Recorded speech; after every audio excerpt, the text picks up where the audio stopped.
și deputații, terminați-o să mai vorbiți cu noi de sus și pe ton, că nu vă mai permitem.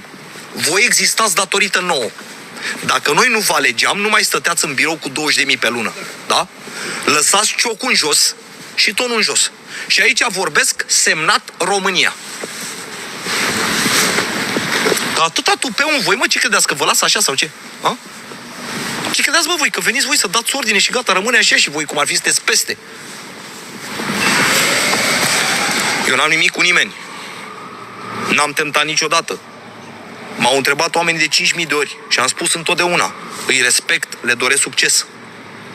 Pentru că am vrut să fiu băiat finuț. Și niciodată să nu deranjez eu, să nu zic oamenii că eu încep să deranjez. Dar dacă voi începeți să dați ordine, că cine... Uite, eu nu mă alătur vouă, mă. Hai să vedem ce faceți. Eu și alți câțiva zeci de mii și vi arăt în București, nu ne alăturăm. Dacă aveți tupeu, primiți tupeu înapoi.